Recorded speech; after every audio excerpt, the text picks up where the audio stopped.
Good morning everybody. দেখুন দাদাকে বলছি উঠতে, মন্দির খুলতে, দাদা উঠে দেখুন কি করছে। দেখুন কি গো, তুমি পটিতে যাবে না? বলো শিগগিরই। আজকে আমাকে একটু চা করে খাওয়াও তো, আমার শরীরটা ভালো না। বন্ধুদের দিকে তাকাও, খাওয়াও না চা করে। আমার শরীরটা ভালো না, আমার চোখটা দেখেছেন কি অবস্থা, আমি এই নিয়ে নারিল ছাড়তে পারছি না, কিছু করতে পারছি। মুখ ঠুক দো যাও।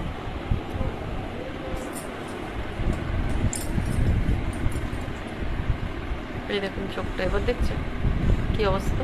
আমাদের দুজনের প্রতি বন্ধুরা অনেক হিংসা লোকে, জানেন? হ্যাঁ, আমাদের কমেন্ট গুলো ভালো পড়ে, আমি নতুন উঠে দাঁড়িয়ে যাচ্ছি। চেষ্টা করেছিল ছাড়া এবার ইয়ে আমাদের প্রেমের হেভি কেমিস্ট্রি আছে, জানেন তো। একদিন বলবো, হেভি মজা পাবে।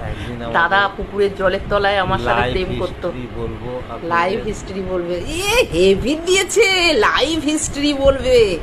লাইভ হিস্ট্রি জানেন আমার সাথে কিরম ভাবে প্রেম করতো, পুকুরের জলের তলায় প্রেম করতে পারে। ও শুয়ে শুয়ে আমাকে ধরতে যেত, জানেন তো। আর বাঁশবাগানার পেছনে আমার সাথে প্রেম করতো।